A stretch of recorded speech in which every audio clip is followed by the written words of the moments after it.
Hello and welcome. I'm Peter Afrasiabi.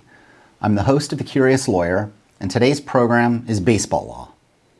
I'm a partner at the law firm of One LLP in Newport Beach, where we specialize in intellectual property litigation, right of publicity, entertainment litigation, where we represent all manner of artists, inventors, creators, even athletes. So today's program is going to let us walk through the fascinating world of baseball and the law's intersection with baseball. But first of all, let me tell you a little bit more about some of our other Curious Lawyer educational programs for you. The Curious Lawyer is a way of going down a different path of the law. It's a little off the beaten path. It's not the core central stuff to your practice area, stuff that can be very stressful, tedious, boring at times, but important for you to stick with in some of your CLEs. This is educational and it's entertaining at the same time. So we've looked at CIA law. Have you ever wanted to know where the famous CIA saying came from? We can neither confirm nor deny. You'll learn about it in CIA law. It came from a lawyer. Or dog law. You can see our favorite furry friends and their legal intersection with all areas of law. We've looked at celebrity and paparazzi law, a full Bill of Rights series on the first 10 amendments to the United States Constitution, taking apart each one of them in 1 hour so you can become an expert. We've even let you learn copyright through the music of U2 and exploring the wonderful music of U2. And then we've asked the question, which you got to watch the program to find out, is it possible that there's this little corner of Yellowstone that's the perfect murder zone where you can get away with crime? Watch the program to find out.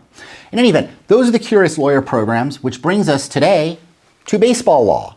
And here's what we're going to be looking at today.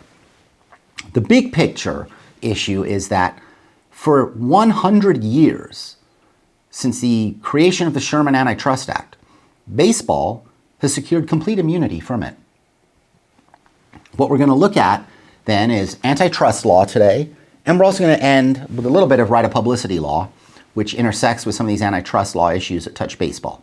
So we're going to take baseball, and we're going to start by looking at what happened. What happened at the Supreme Court of the United States? How is it that baseball has garnered immunity from the antitrust laws? So we'll start in the 1920s, when it first went to the Supreme Court. We'll go to the 1950s, when it again went to the Supreme Court. And we'll go to the 1970s, when it again went to the Supreme Court, to see this judicially created antitrust exemption. We're going to ask the question, was this really a proper analysis of the law? Or is it, as Professor Turanian from the Southwestern University School of Law has said, an act of romanticis rather than analysis? Because, as we're exploring today, looks like the Supreme Court has a long-standing love affair with baseball that may have affected its judgment. We'll even end with a little bit of Moneyball. We'll do a little numbers analysis so we can look at what's been going on over time, and we'll do a little bit of that famous Moneyball number crunching, not nearly as complicated as the stuff they do, to figure out, is this antitrust immunity going to survive? Along the way, we'll also look at Congress and what Congress has done in the area of sports and antitrust in baseball. So we're going to look at the Sports Broadcasting Act of 1961 briefly, and we're also going to look at the Curt Flood Act of 1998 that touched baseball specifically. We will, along the way, look at some modern antitrust baseball court battles. This is going to let us look at cases that may have touched upon the Giants, the Astros, the Yankees, the A's. We're going to look at minor league baseball, that's MILB there, versus MLB, Major League Baseball. We're even going to look at umpires being embroiled into antitrust battles, you'll find. And then we'll end with a little right of publicity, name, image, and likeness. We're going to see what happened in some significant cases, especially name, image, and likeness right of publicity law as it intersects with antitrust from a more recent Supreme Court of the United States opinion, and what this may well portend, this football and basketball case that went to the Supreme Court. What is football and basketball going to portend for baseball's century of immunity? And will it last another century? The answers are coming, so let's get going. Baseball history. Just briefly, this comes from a very good law review article if you want to get a full history of baseball as it intersects with sort of some of the law in terms of the earliest times of baseball. But this is a good little history of baseball for those of us who are not baseball experts. So it was allegedly invented in Cooperstown, New York in 1839. And then by the 1850s, you had, the game had taken off. There was a Knickerbocker baseball club. And by the 1850s, there were 22 teams just in the New York area. And they got together and formed the National Association of Baseball Players. Now, for all of those watching this program saying, Peter, you have a typo. Baseball is 2 words. Nope, not a typo. Back then, baseball was actually 2 words. And you'll see in some of our Supreme Court opinions, it was still 2 words in the 1920s. So, not a typo, done it intentionally because that was the name of the team and the organization back then. But what happened is, what started out being kind of just a, fun amateur type thing, the idea over time of this being a professional sport to which business and commerce could attach, money could be made, that took off, and a professional sport league actually took root. Now, originally, there was apparently significant instability in all the different organizations that were out there trying to corral folks into little baseball players groups. And so this led to the 1876 creation of the National League of Professional Baseball Clubs. And what then followed, and this is particularly important for our program today, is in 1879, the team known as the Boston Red Stockings, their owner developed an idea. And that idea was that each team should be allowed to keep 5 players completely off the market. And this quote-unquote reservation meant that no other league team could use the player. And this was done fundamentally to save money on player salaries.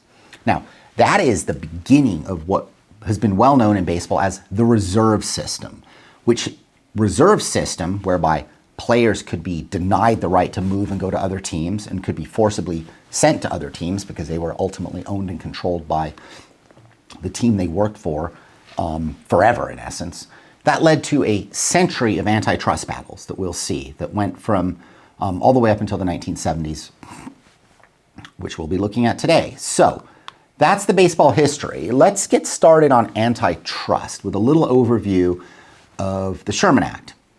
The Sherman Act, of course, was passed in 1890, and Section 1 of the Sherman Act, as part of the great trust-busting period dealing with the moguls, the billionaires of that 2 centuries ago, the end of that 18th century, the end of their era, involved, or 19th century, sorry, the end of that era, involved trust-busting and the passage of the Sherman Act. And Section 1 provides that every contract, combination in the form of trust or otherwise, or conspiracy in restraint of trade or commerce among the several states or with foreign nations is declared to be illegal.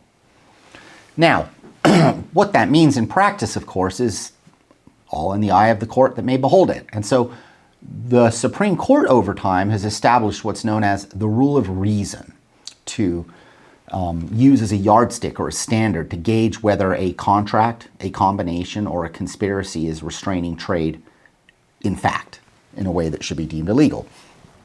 And so the court-imposed rule of reason standard basically posits or holds that it only applies to unreasonable restraints.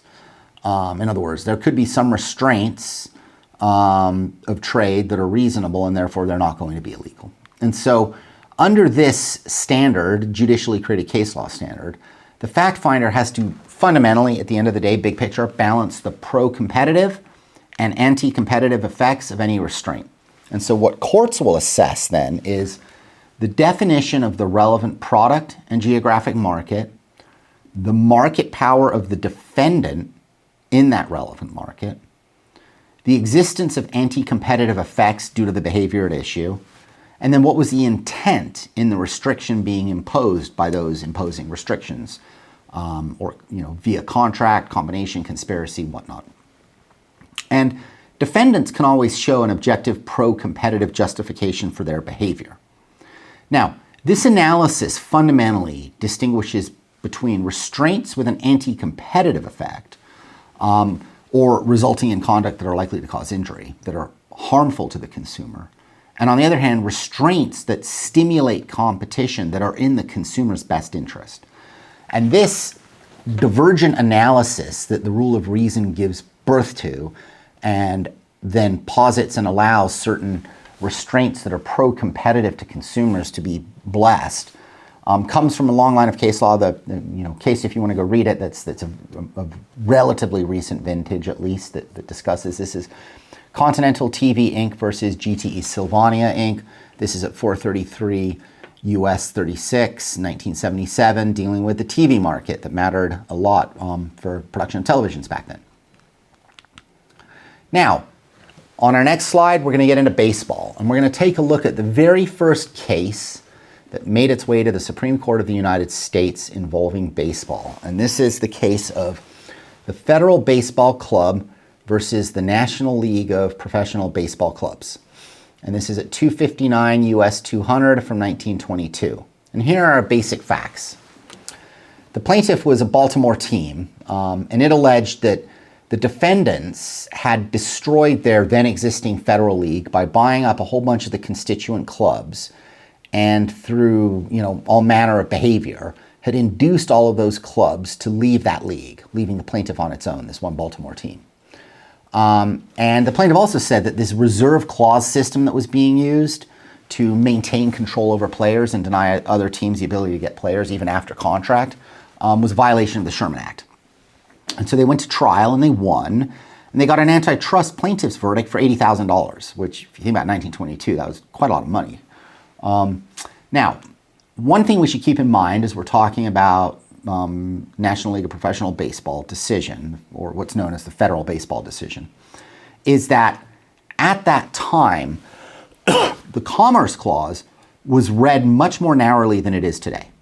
And so the Commerce Clause was read narrowly to empower the federal government to regulate really only the transportation of articles in commerce, not intrastate manufacture or production. And that was just given the nature of Commerce Clause jurisprudence of the time. So with that in mind, let's take a look on our next slide here at what's going on in the federal baseball case. It was a 9-0 decision in favor of baseball, and here's what the court held. Given the nature of interstate commerce, the court held that professional baseball was beyond the reach of federal regulation. Professional baseball didn't produce physical goods, so it wasn't part of commerce. That's the root holding of the court. So therefore, the Sherman Antitrust Act, it's got nothing to do with baseball. Teams may be traveling around a state or even across state lines. People may be paying to go to games. But that's the type of business that didn't exist as quote unquote commerce in the 1920s, according to the US Supreme Court. Unanimously 9-0, no less. Here's a quote from Justice Holmes, who wrote the opinion. The business is giving exhibitions of baseball, which are purely state affairs. It is true that, in order to attain for these exhibitions the great popularity that they have achieved, competitions must be arranged between clubs from different cities and states. But the fact that, in order to give the exhibitions, the league must induce free persons to cross state lines and must arrange and pay for their doing so is not enough to change the character of the business. That to which it is incident, the exhibition, although made for money, would not be called trade of commerce in the commonly accepted use of those words. Let's pause there. That goes to show how much the commonly accepted use of words has changed in the last 100 years. In any event, let's keep going. As it is put by defendant, personal effort not related to production is not a subject of commerce. To repeat the illustrations given by the court below, a firm of lawyers sending out a member to argue a case, or the Chautauqua Lecture Bureau sending out lecturers, does not engage in such commerce because the lawyer or lecturer goes to another state. Who knew? Can you imagine? We are sent by our law firms off to Washington, D.C. to argue a case in the federal circuit, and the Supreme Court says what we are doing has got nothing to do with commerce. That plane we get on, we fly, we stay in a hotel, we argue in D.C., we fly back, we haven't touched commerce. Can't even imagine it in the 21st century. But that's what Justice Holmes wrote in 1922. Now, that was the first time that the Supreme Court touched baseball, but let's take a look at the second time the Supreme Court touched baseball. And this is in the 1950s, as you see here on our next slide. And this is the case of Toulson versus the New York Yankees. And it's reported at 346 US 356. And this is from 1953. So we're about 30 years later. And this case came out 7-2. So we no longer had a unanimous court. We have a slight shift, but still it came out 7-2. So let's look at the basic facts.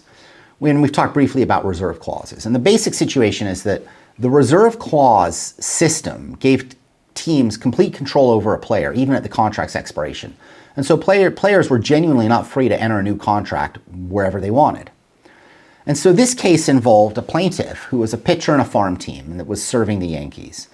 And he thought, I'm good enough to play in the major leagues. But his reserve clause contract denied him the right to negotiate and go play for another team. And his minor league team then got dissolved and he was traded to another minor league team. And he said, no, I'm not willing to play for this other minor league team. And so he sued and he argued that this reserve clause system is illegal. It's anti-competitive. It's a restraint of trade in violation of Section 1 of the Sherman Act. He also refused to play on the new team. This caused him to be put on the ineligible list. And so then he couldn't play professional baseball at all. So what happened before the district court? The district court dismissed the case based on Justice Holmes' federal baseball opinion, saying that the antitrust laws didn't apply. And the reason, by the way, we've got the little New York Yankees logo there is because the New York Yankees is one of the defendants. They were the ones who were denying him his ability, holding him to this minor league team, and he couldn't get out. Here's what the district court judge said, because the district court was given a big challenge to that case, which basically the challenge was, the decision of federal baseball is insane. It makes no sense. Of course this is commerce. That can't be true. You can't follow it anymore. It doesn't make any sense, et cetera, et cetera, et cetera. Here's what the district judge said. Trial courts, in my opinion, should not devote their efforts to guessing what reviewing courts may do with prior holdings because of lapse of time or change of personnel in such courts. We are supposed to be living in a land of laws. If the federal baseball case is an impotent zombie, I feel that it is not my duty to so find. So the district court said, I'm so sorry. I don't know what to tell you. It's not my business. Can't even do it. It's precedent, stare decisis, and all that. You lose. The Second Circuit issued a summary affirmance, just, stamped affirmed, move along.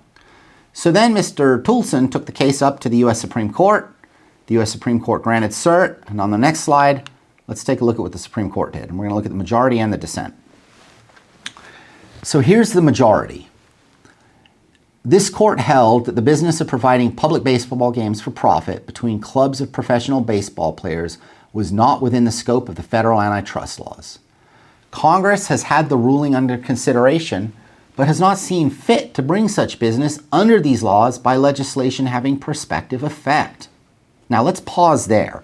What the court is basically saying is, we said that commerce didn't involve baseball, or that baseball wasn't involved in commerce, and so therefore the Sherman Act that had been on the books, for even 30 years before that, didn't apply. And now what the Supreme Court is saying is, we issued our ruling saying that baseball doesn't touch commerce.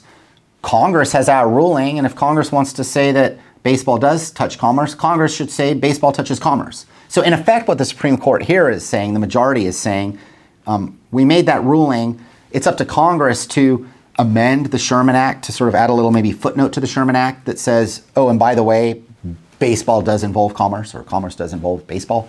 In any event, that's what the court's saying. So let's keep going.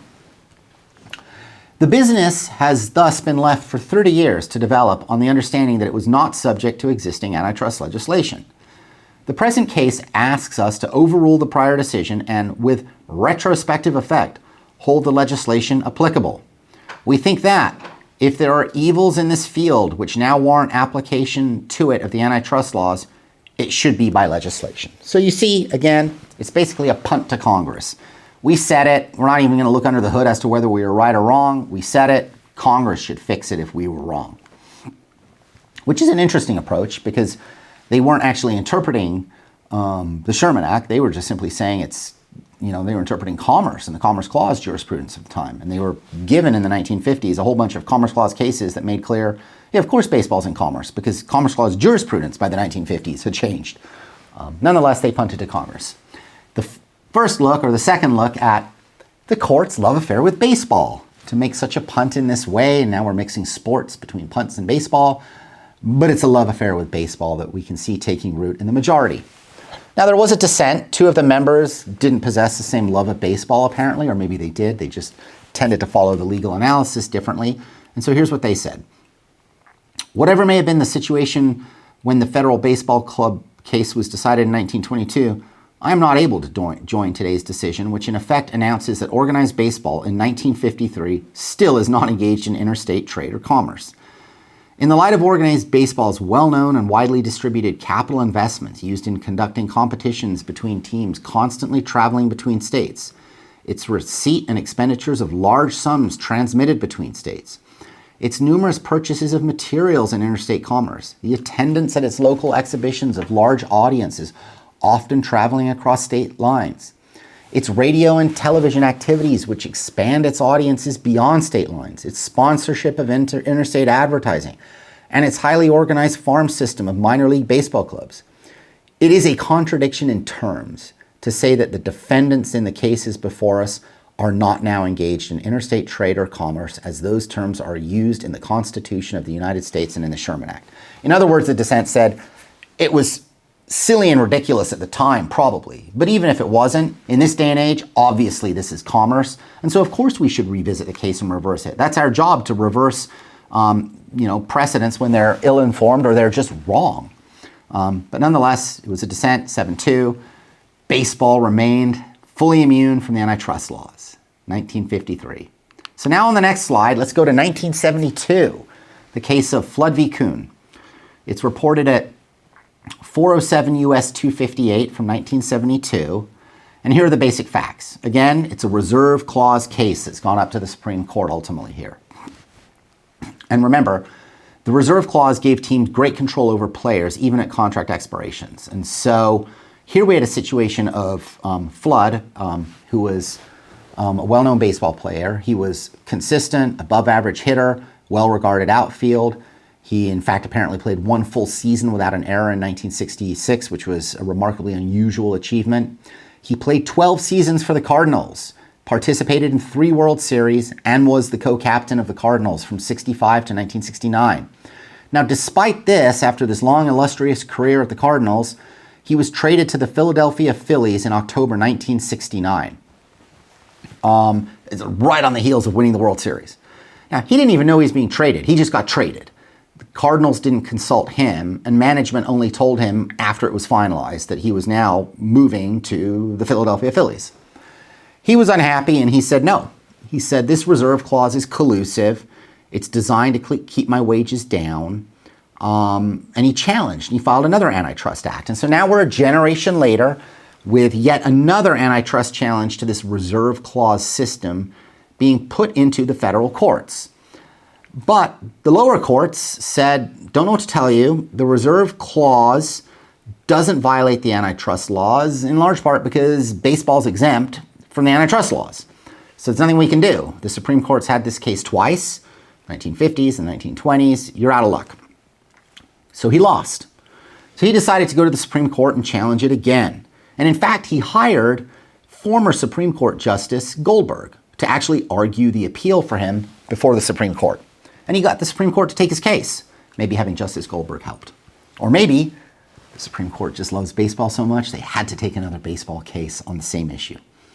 Let's check out here on the next slide some of the oral argument from Justice Goldberg, now Attorney Goldberg, arguing before the Supreme Court. And we'll watch a couple snippets here. Here's the first snippet of his opening argument to the Supreme Court. Faced with this sale, which he deemed to be an impairment of his legal rights, and the denial of his request that he be made a free agent, at liberty to seek employment with other teams, and without subjecting the new employer to boycott by the team owners, he had no recourse, in his opinion, other than to mount this lawsuit. And this lawsuit challenges the reserve system which permits this to be done. Mr. Flood adhered to his refusal to play for Philadelphia during the 1970 season. But when Philadelphia sold its exclusive right to negotiate with Flood to the Washington Senators after the 1970 season concluded, financial necessity compelled him to acquiesce. So we have the reserve system, not unfamiliar to this court, because this court has passed upon it, I think wrongly, in two cases, and particularly Toulson. I think a very accurate description of the reserve clause is contained both in the district court opinion and in Judge Waterman's opinion for the majority of the Court of Appeal. For the whole Court of Appeal, Judge Moore filed a concurring opinion. Judge Waterman in the Court of Appeal described the reserve system as a system, and I quote him, which pursuant to a nationwide agreement, I shall say a word about that, clubs, baseball clubs, effectively restrict a baseball player if he desires to play professional baseball at all, to contract negotiations with that club that organized baseball which first employs or reserves him, or with that club's assignee club. There you have Arthur Goldberg arguing the case on behalf of Flood. And now let's listen to a little bit more of the argument. This is his closing summation, or a part of his closing summation, as he argued what the issues were here and how significant they were to Flood and people like him. Listen to this. There's nothing to the baseball argument that a newfound affection for the collective bargaining and the Labor Act. I share that affection. In fact, I shared it for many, many years. Under the decisions of this court, this is hardcore violation of the antitrust law. This is a group boycott and a blacklisting. All owners under the rules are obligated not to deal with a player if he is on a reserve list. He's blacklisted. Not only here, but in Mexico and in Japan. And this is the most obvious restraint of trade known to man. I put a simple illustration. As your honors well know, I once represented the steel workers. Let me put a proposition. Suppose the steel workers union, it would never do this, agreed with U.S. Steel that if a man signed up, he had to work for U.S. Steel all his life, and if Bethlehem employed him, if he left, if Bethlehem employed him, U.S. Steel would not supply parts for their fabricating or steel for their fabricating operations. Is there any doubt in anybody's mind that that would be a per se violation? Not at all. There you have it. Let's take a look on the next slide at what happened. Did hiring Arthur Goldberg work? Turns out it didn't. Here's a majority opinion written by Justice Blackmun, which really reads as a love letter to baseball. I would urge all of you to go find the opinion and read it. It is truly a love letter to baseball. And I suppose one knows they've lost the case when the opening lines of the opinion start by framing the dispute between the Supreme Court as involving the game. Out of the gate, the game. Before we even talk about the plaintiff and what the victimhood the plaintiff has endured, the majority opinion starts by exalting the game of baseball. It is a century and a quarter since the New York Nine defeated the Knickerbockers 20-3-1 on Hoboken's Elysian Fields, June 19, 1846, with Alexander J. Cartwright as the instigator and the umpire. The teams were amateur, but the contest marked a significant date in baseball's beginnings. That early game led ultimately to the development of professional baseball and its tightly organized structure. Then there are many names celebrated for one reason or another that have sparked the diamond and its environs and that have provided tinder for recaptured thrills, for reminiscence and comparisons, and for conversation and anticipation in season and off season. Ty Cobb, Babe Ruth, Truth Speaker, Walter Johnson, and I won't read all the names because they literally go on for like a page and a half in the U.S. reports book. Go pull the opinion and read it. It's stunning. And apparently the time spent to pluck all the right names and gather them was significant. And they go on and on and on. So you kind of know when a judicial opinion starts like that as an ode to the wonders of baseball and the wonderful names that have been associated with the game, that you've lost the case.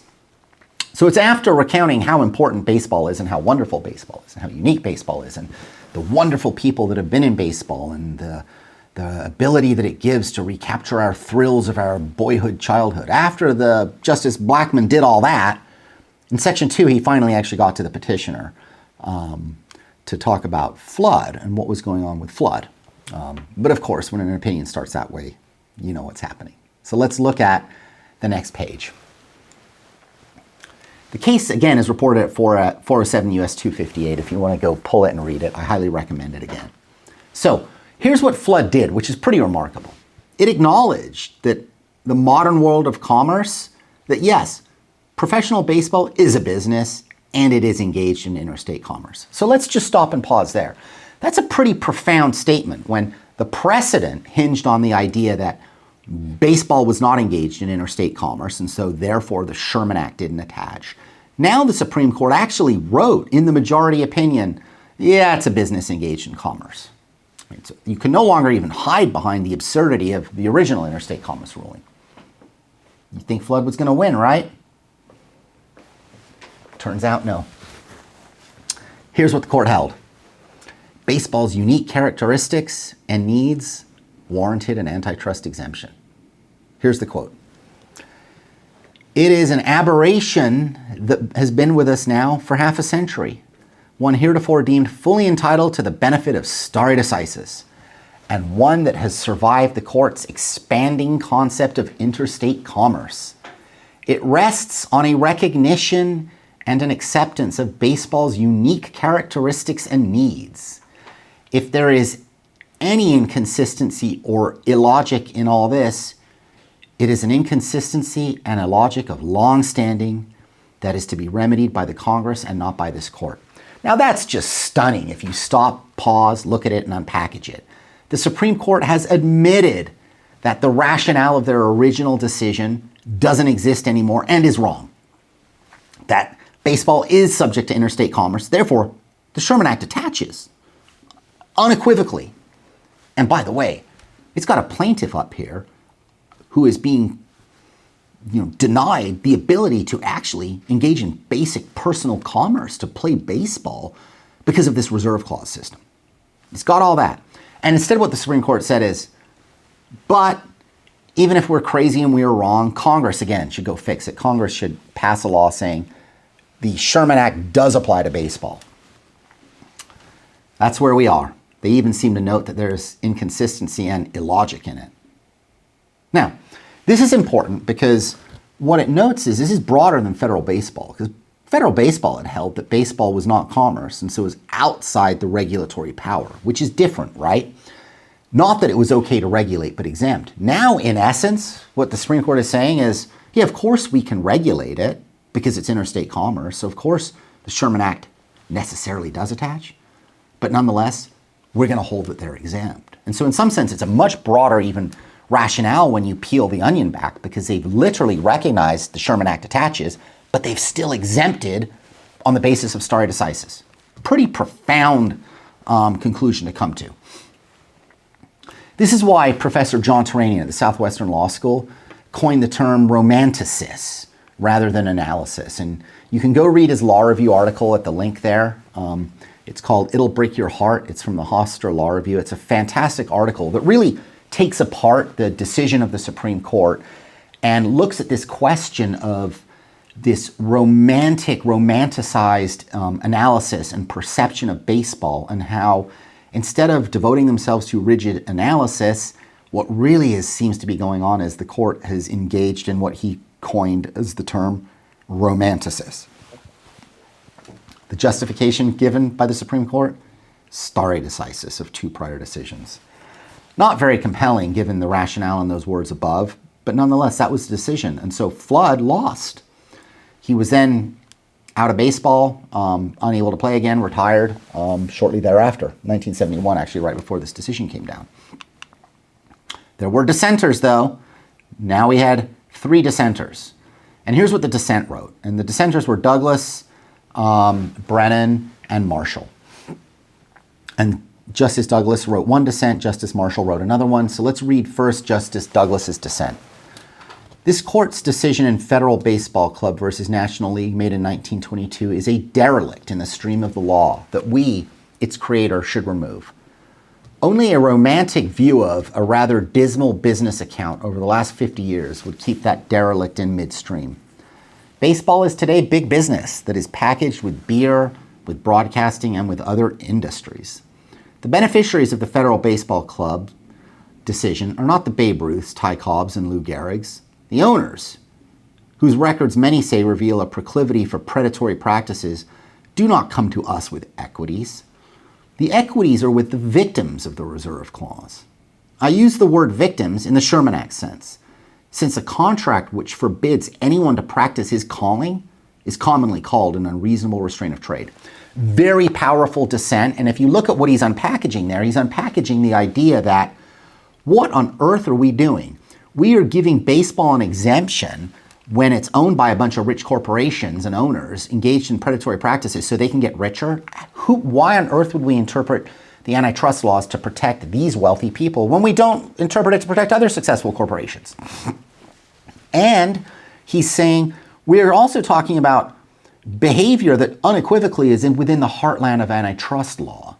We are denying a human being the right to practice his own calling. And he said that's a restraint of trade by anyone's definition. Powerful dissent by Douglas. Here's what Justice Marshall said. To non-athletes, it might appear that petitioner was virtually enslaved by the owners of Major League Baseball clubs who bartered among themselves for his services. But athletes know it was not the servitude that bound petitioner to the club owners. It was the reserve system. The essence of that system is that a player is bound to the club with which he first signs a contract for the rest of his playing days. He cannot escape from the club except by retiring, and he cannot prevent the club from assigning his contract to any other club.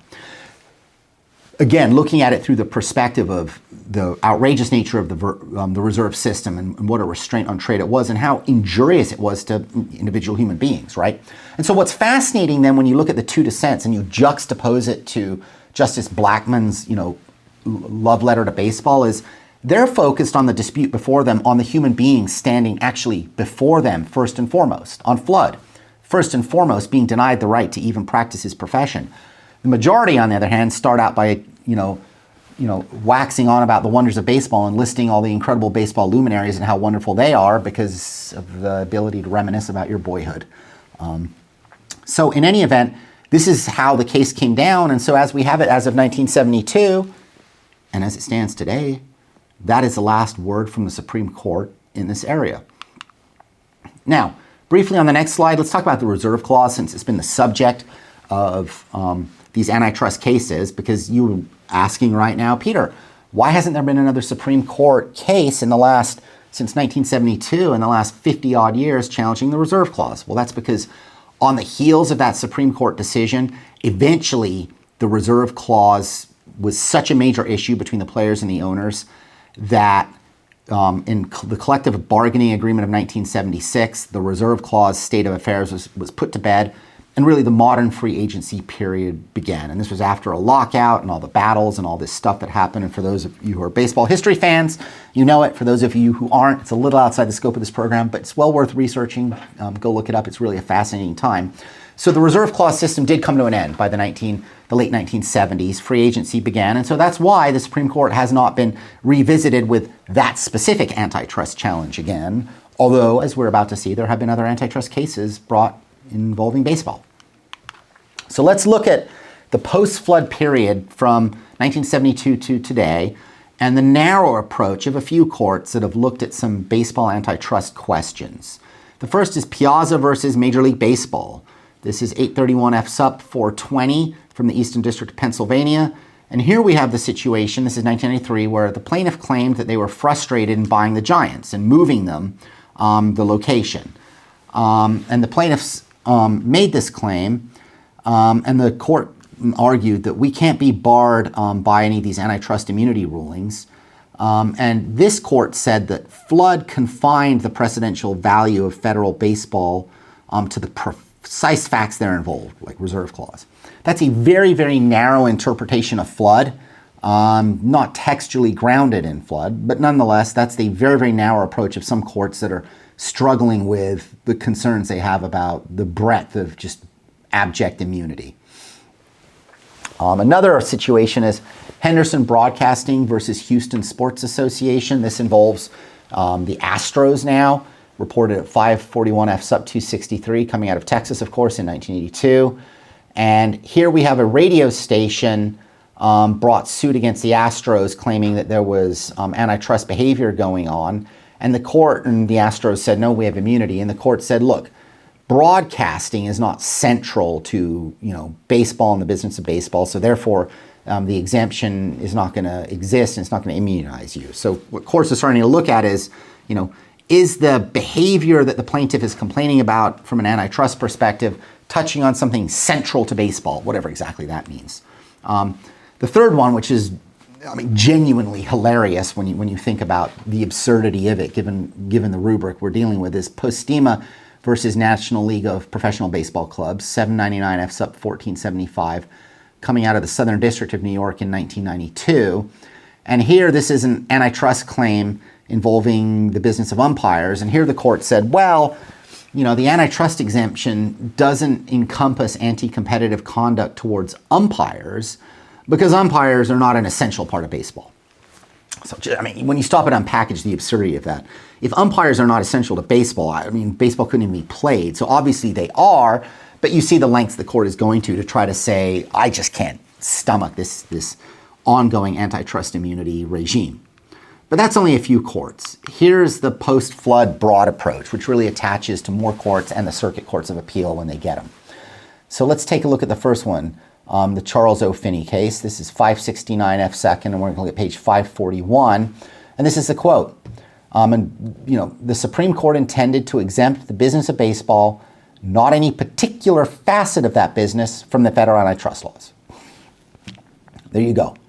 And so here it held that it was involving a situation where the baseball commissioner had refused to allow contracts to be assigned to other teams. And the baseball commissioner's refusal was upheld and the antitrust challenges were denied. And so the ultimate result was that, baseball was exempt and the commissioner's refusal to allow assignments of contracts between teams, this time going the other way, was upheld.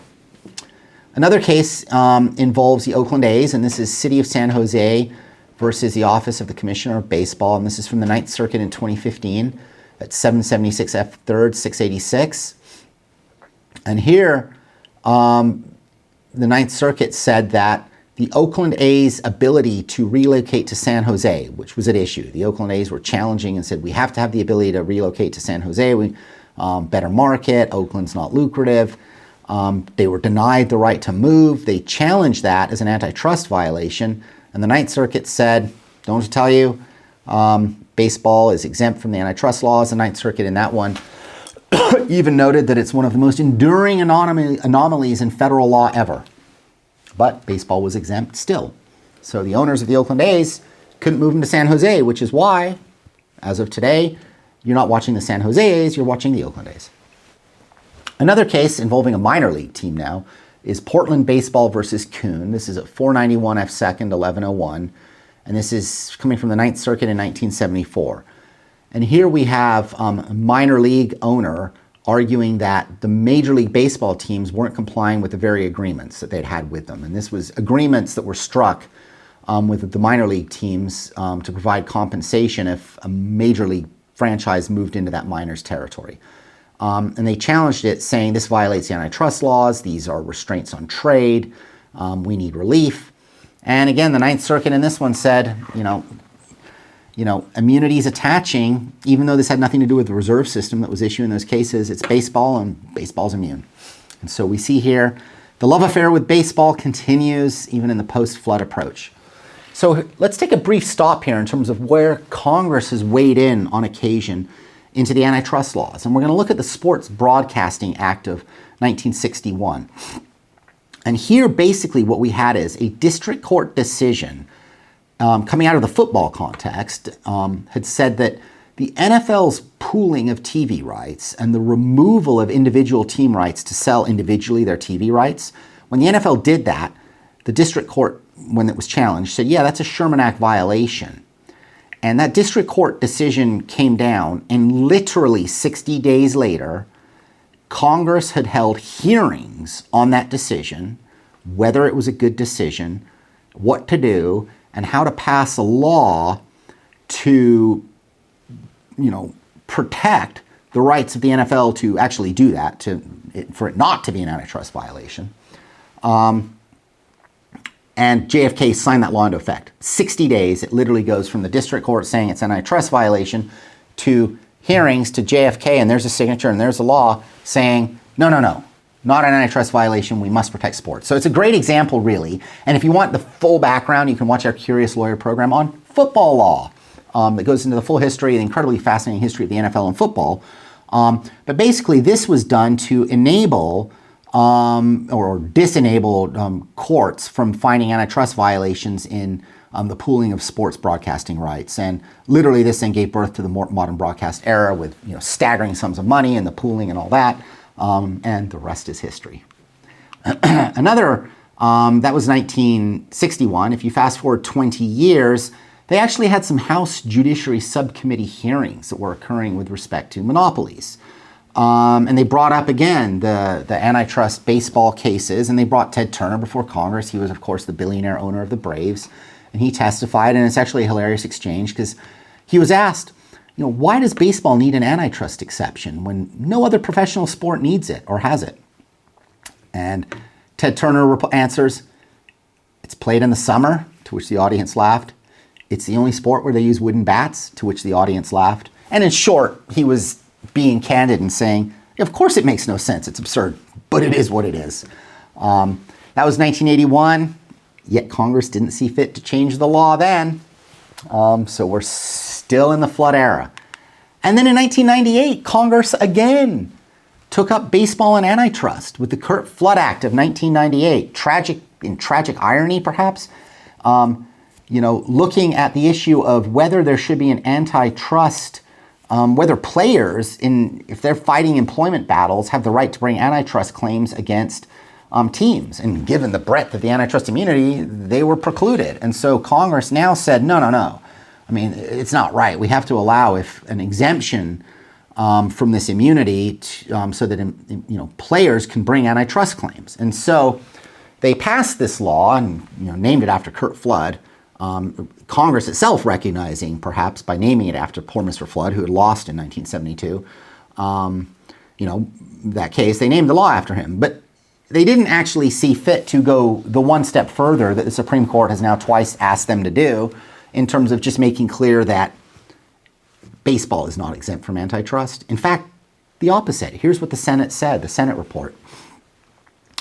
The Senate report noted that the passage of this bill does not affect the applicability or non-applicability of the antitrust laws in any other context beyond that specified here. That's Senator Hatch's statement. In other words, we're not weighing in on the Flood decision and what the Supreme Court's done. We're only talking about this very narrow area. Then we've also got the additional statement from the House in terms of, quote, whatever the law was before the enactment of this legislation, it is unchanged by the passage of this legislation. And so what's hilarious here really is that Congress is unwilling to take a position. So the Supreme Court has said, we don't want to hold this. It's up to you, Congress, because we love baseball so much. Congress apparently loves baseball too, and they said, we're not willing to take away baseball's exemption. It's for you, the Supreme Court. So we have both branches of government pointing the fingers at each other, and the result of which is baseball's antitrust exemption and immunity remains. This brings us to how much longer will it remain for? And we're going to back into this by looking at right of publicity. What is the right of publicity? How does it work? We're going to do a quick survey of it, and then we're going to get to the seminal U.S. Supreme Court decision of 2021 involving the NCAA and sports. And this is where we start seeing perhaps basketball and football pretending the end of antitrust immunity. So the right of publicity, just as an overview, is a statutory or common law right in many states, but not all. And fundamentally, it's the personal intellectual property right that we all possess to protect against another person's unauthorized use of our name, image, likeness, even voice in some states, for commercial gain. And so the root right, of course, is this right of every person to control the commercial use of his or her identity. Now, the rights can last from 10 years to even 100 years post-mortem, depending upon, in some states, only for celebrities who had value at the time of death in their right of publicity. Does it attach? Others not so required. Some there's no such thing. Varies in time. It's not remotely uniform across all the states. And that's one of the raging issues in current law, especially with current technology issues, in terms of the need for a federal uniform right, given the ability of technology to create virtual replicas of people's image, likeness, even voice for commercial gain in all manner of areas. And so that will be a pending issue in coming years about the need to create a uniform right. But right now it's state by state. So let's take a look at, since this is state by state, where did this come from at common law before legislatures actually codified it? Well, it was first conceptualized in the key work by then private Brandeis, but eventually Justice Brandeis, with Samuel Warren. They wrote a law review article called The Right to Privacy, which advocated and argued for this concept that we all possess. And then it existed in the common laws of various states for many, many years, and it started being codified in the kind of the back end of the 20th century, in California in the 1970s. And we'll look at a moment as California as an illustrative statute. It's now recognized by over 35 states. And what's important to keep in mind is this is a distinct right to copyright and trademark. This is your personal right in name, image, voice, likeness against commercial misuse. Now, the Supreme Court has actually itself addressed it in the case of Zucchini versus Scripps Howard Broad, 433 U.S. 562 in 1977. And that case involved a famous guy, the human cannonball. You know, his whole shtick basically was he was kind of dressed up in that thing, and he got into a cannon, he got launched out of it, he flew, boom, that was it. And there's this kind of 30-second thing, but that's his whole thing. That's how he made money. And so what happened is there was some film cameras there, they filmed it, they played it on TV, and he sued. And he said, you took my whole name, image, likeness, you took it and you used it for commercial gain, showing this, and that takes away the value I have in charging people to come into the big tent and see me do this. The news agency said, no, we have a First Amendment right and a 14th Amendment right to share this information and show it. And and so that strikes some state common law right you had. And the Supreme Court said, no, you don't have such constitutional rights to take and use his likeness in that way. And so his claim under Ohio's right of publicity was legitimate. His persona was that short video sequencing. And so showing it did abridge his rights, and you couldn't find refuge in the Constitution, even as a news provider. So what that means today then is that we'll look at California really briefly here. California's statutory rights in the California Civil Code 3344, and it protects against unauthorized uses of one's name, likeness, voice, signature, and photograph in commercial advertising. And here are the fundamental questions we ask in assessing whether there's a prima facie case. Was there a knowing use of someone's protected identity, that name, likeness, voice, signature? Was the use for advertising purposes, these commercial purposes? And is there a direct connection between the use and the commercial purposes? That's sort of your prima facie case. Now in California, if you're deceased and when you died, there was value to your name, image, or likeness, then that right will last for 70 years post-mortem. It's considered freely transferable, licensable, descendable, and so this basically means that the heirs of people like Humphrey Bogart have great value in still being able to exploit the name, voice, image, likeness of Humphrey Bogart. My heirs, on the other hand, won't have such a right because there's no commercial value. Now, what we next see on the next slide here is let's take a quick case example of, we'll look at the case coming out of the Ninth Circuit involving the California laws of White versus Samsung. This is reported at 971 F. 2nd, 1395 from the Ninth Circuit in 1992. You see there a picture of robot Vanna White. And so basically, Samsung created an ad for its electronic products of a robot wearing a blonde wig and jewelry next to what looks like a Wheel of Fortune board turning letters. And this was obviously presented to resemble Vanna White in some sense next to a game board that instantly made it recognizable as being her. And so she sued under California right of publicity law. Here's what the Ninth Circuit held. Television and other media create marketable celebrity identity value. Considerable energy and ingenuity are expended by those who've achieved celebrity value to exploit it for profit. The law protects the celebrity's sole right to exploit this value, whether celebrity has achieved her fame out of rare ability, dumb luck, or a combination thereof. As a result of that, that was an improper use of Vanna White's image and likeness. And so she prevailed. So that shows you how it works. The question we're now going to ask and answer is baseball's exemption over because of these right of publicity laws? And this brings us to the NCAA versus Alston from the Supreme Court in 2021. And basically, this challenged the system that had been in place for decades, forever, where student athletes couldn't benefit from their name, image, and likeness commercialization. In other words, if their name or their image or their likeness had great value such that someone would want to pay for a commercial for a college baseball or basketball player to be in it, they couldn't get money for it. And so this has been challenged on and off over the years, and eventually it went up to the Supreme Court. And the NCAA rules that denied student athletes the ability to do this was put before the Supreme Court, and the Supreme Court ruled 9-0 as follows. Unlike customers who would look elsewhere when a small van company raises its price above market values, the district court found, and the NCAA here doesn't contest, that student athletes have nowhere else to sell their labor.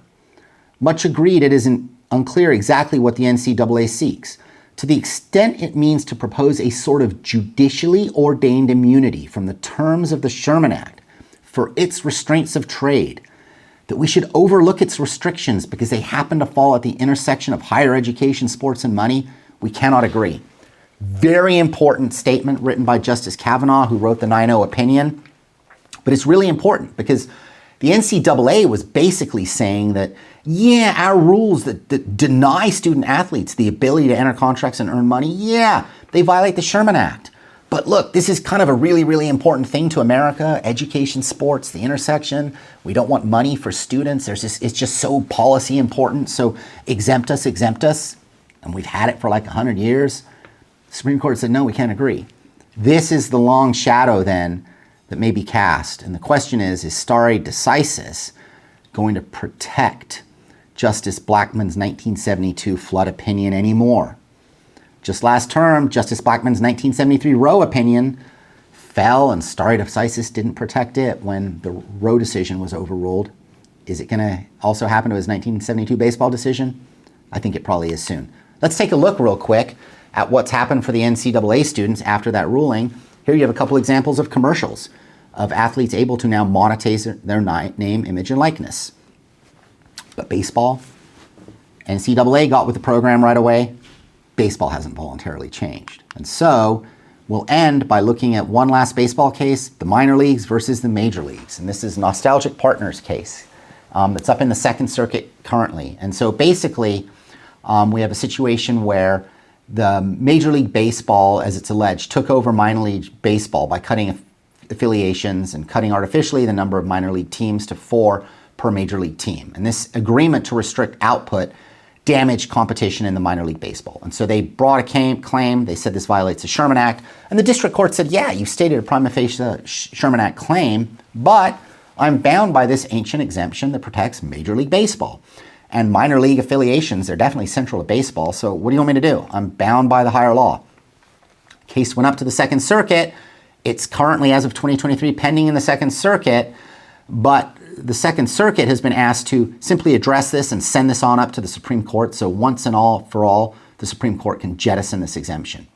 And the DOJ weighed in 2023 too, and has asked the Second Circuit not to extend immunity from antitrust law to this dispute, saying that whatever immunity exists, leave it where it is. Stay tuned. Are the Supremes going to take it and finally bring an end to the love affair with baseball? The question, though, is how has it endured? And so here we have a quote from Professor Turanian. When culture and the courts clash, poor results typically issue for both. Flood and its antecedents reveal the limitations of the courts in grappling with the institution of baseball. Perhaps in the end, that is because there are so many ways that the true story about the national pastime It's about the most educated judge losing all sense of logic when confronting game's mythology and majesty. Great explanation. And there's truth to it because, if you see at the bottom here, you can go to the Supreme Court of the United States Historical Society and they have a whole section devoted to baseball. The Supreme Court in baseball, it's entitled, there's the link. I'll tell you, there isn't one called Supreme Court in football or basketball. But what they note is Taft throughout the first opening day pitch. Justice Stevens was a huge Cubs fan. He actually said that one of his own life's highlights was throwing out a ball on opening day. Justice Sotomayor is a Yankees fan. She sat in the judges' chambers.